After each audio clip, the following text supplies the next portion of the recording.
Well, friends, good morning, and we will discuss on lifting of corporate veil. So, yesterday we have understood in the video about what is corporate veil and why there is corporate veil. That's nothing but a separate legal entity and which goes for separation of ownership with the company. So, now in all cases, usually the corporate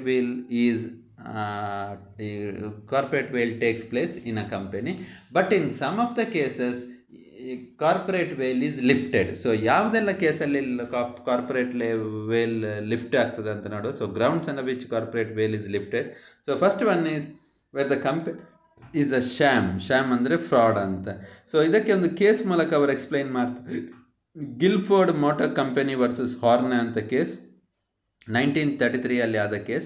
so mister ಹಾರ್ನೆ was a farmer managing director of Guilford motor home limited.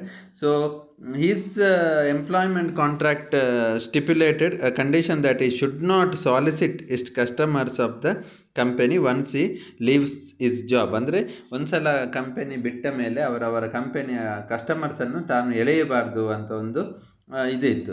So Horne was fired from his position and job, ಅವರನ್ನು ತೆಗೆದ್ರು. thereafter he established a competing company with his wife, himself and one of his friends who were the sole shareholders. Okay, so the company established by Horne has a lower price than that of Guilford company. So hೀಗ ನೋಡಿ, the shareholder started soliciting the customers of Guilford Motor Company, and Guilford did not have any legal restraints against Horne's company, only Horne himself. Now Guilford filed a case and commenced proceedings against Horne individually, claiming that Horne's company was an attempt to evade legal obligations through soliciting the customers.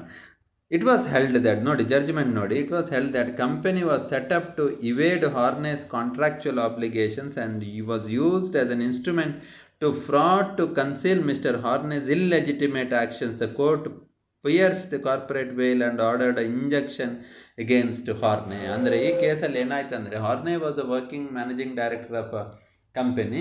So there was a contract that once he leaves his job, he cannot have the customers of Guilford company, but he was fired thereafter, and then Guilford had his own business with started his company with his friends and wife, and then started taking the customers of Guilford company. ನಾವು ಈಗ Guilford ಕಂಪನಿಗೆ customers loose ಆಗ್ತಾ ಬಂದರು. Share holders ಏನು ಮಾಡಿದರು, company case ಹಾಕಿದರು. ಯಾಕಂದರೆ Guilford company is nothing but Guilford himself. ಈಗ ಗಿಲ್ಫೋರ್ಡ್ ಕಂಪನಿಯಲ್ಲಿ ಟ್ರೇಡ್ ಆದರೂ ಅದು ಗಿಲ್ಫೋರ್ಡನ್ನೇ ಇದರಿಂದಾಗಿ ಮಾಡಿದ್ದು. ಈ ಕಂಪನಿ ಮಾಡಿದ್ದು ಪರ್ಪಸ್ ಇದಕ್ಕೋಸ್ಕರ, ಈ ಕಾಂಟ್ರಾಕ್ಟನ್ನು ಅವಾಯ್ಡ್ ಮಾಡೋದಕ್ಕೋಸ್ಕರ. So company separate corporate veil ಅಥವಾ ಸಪರೇಟ್ ಲೀಗಲ್ ಎಂಟಿಟಿ ತೆಗಿಬೇಕಂತ ಹೇಳಿತು, and it was removed, and that is why it is lifting of corporate veil.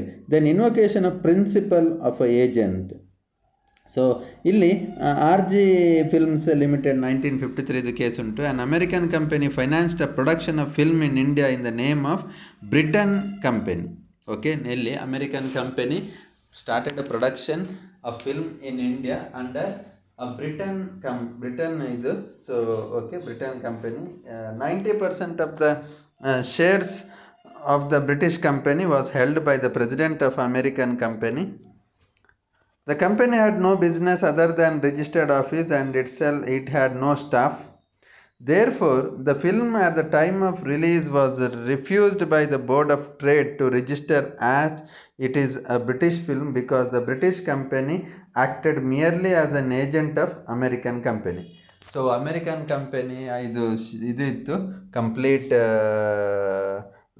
Finance ಇತ್ತು. ಸೊ ಆದ ಕಾರಣ it was held that decision was valid, and in fact that British company acted merely as a nominee of the American company. In this case corporate veil was lifted and then declared that doctrine of separate legal entity does not mean that the company will act as a agent of its shareholders. Agent as a shareholder ಅಂತ. So ಅಲ್ಲಿ shareholder ಆಗಿ American company ಮತ್ತು British company ಅಲ್ಲಿ ಇದಾಯಿತು. 90% of the business was shared by American ಇದು, but business Britain ಕಂಪನಿಯೇ ಮಾಡ್ತಿತ್ತು. So ಇದರಲ್ಲಿ ಫೈನಾನ್ಸ್ ಮಾತ್ರ ಹೀಗೆ ಆಗ್ತಿತ್ತು, ಅಮೆರಿಕನ್ ಕಂಪನಿ ಅಂತ ಇತ್ತು. ಸೊ ಆದ ಕಾರಣ ಇದು ಮಾಡಲಿಕ್ಕೆ ಆಗೋದಿಲ್ಲ ಅಂತ ಹೇಳಿದ್ರು, and court held the same. So ಇದು ಇನ್ನೊಂದು case. Third case is against the public policy. So ಇದರಲ್ಲಿ Connors Bros and Connors and the 1940 case. In this case, acts done by the members of the company led the court to lift the corporate veil to punish the offenders, as the company had been formed to accomplish an act that is against the public policy. ಅಂದರೆ ಯಾವುದೇ public ಪಾಲಿಸಿಯ ವಿರುದ್ಧ company ಮಾಡಿದರೆ, so ಅದನ್ನು ಕಂಪನಿಯನ್ನು owners ಅನ್ನು ಮತ್ತು ಕಂಪನಿಯನ್ನು ಸಪರೇಟ್ ಲೀಗಲ್ ಅಂತ ತೆಗೆದುಕೊಳ್ಳೋದಿಲ್ಲ, ಒಂದೇ ಅಂತ ತೆಗೆದುಕೊಳ್ತಾರೆ. So it is one more instance of lifting the corporate veil. Then determining the true character of the company. So ಈ ಕೇಸಲ್ಲಿ Daimler Company Limited versus Continental Tire and Rubber Company Limited. A private company was incorporated in England for the purpose of selling motor tires manufactured in Germany and was a German company. Okay, so private company incorporation ಮಾತ್ರ ಆದದ್ದು, registration ಮಾತ್ರ ಆದದ್ದು England ಅಲ್ಲಿ, ಮತ್ತು ಅದು German company. So German company had almost all the shares in their position and all the directors were Germans. Okay, during the First World War, English company commenced an action for recovery of trade debt. House of Lords held that company was an enemy company for the purpose of the trading.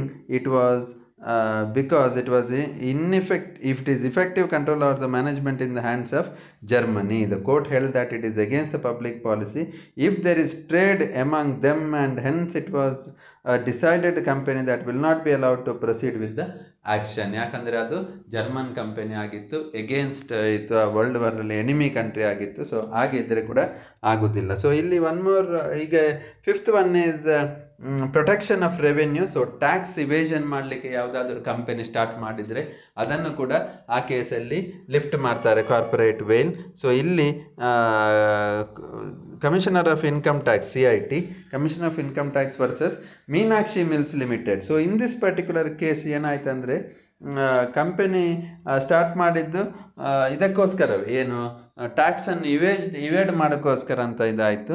So tax authority ಆಗ ಅವರಿಗೆ ಬಂದು ಇದು ಕೊಟ್ಟರು. So ಇಲ್ಲಿ ಇನ್ನೊಂದು sir Dinshaw Maneckji Petit. So in this case SSC ವಾಸ್ a wealthy person enjoying large dividend and interest income. Nodi, he formed 4 companies and agreed that in each other to hold block of investment as an agent for it. Income received was credited in the accounts of the company, but company handed back the amount to him as a pretended loan. Like this, he divided his income into 4 parts so that he can easily escape from the tax liability. ನೋಡಿ, ಒಬ್ಬರಿಗೆ income ಬರ್ತಿತ್ತು dividend ಅಲ್ಲಿ, huge dividend, and actually it is taxable. But ಆ tax ಕಟ್ಟಬಾರ್ದು ಅಂತ 4 company ಮಾಡಿದ್ರು. 4 ಕಂಪನಿಗೆ ಅದು ಹೋಗ್ತಿತ್ತು ಹಣ, ಮತ್ತು ಆ ಹಣ ವಾಪಸ್ ಇವರಿಗೆ ಲೋನ್ ಮೂಲಕ ಬರ್ತಿತ್ತು. So in this case they held that the company is done in order to only evade tax. So ಈ ಕೇಸಲ್ಲಿ ಕೂಡ ಲಿಫ್ಟಿಂಗ್ ಆಫ್ ಕಾರ್ಪೊರೇಟ್ ವೇಲ್ ಆಗಿರಲಿಲ್ಲ. So these are some of the judgments that made corporate veil lifted. Okay, so ಈ ಕೇಸಲ್ಲಿ judgment ಮೂಲಕ corporate veil lift ಆಯಿತು. So in next video we will understand statutory provisions in support of lifting of veil. So thank you very much.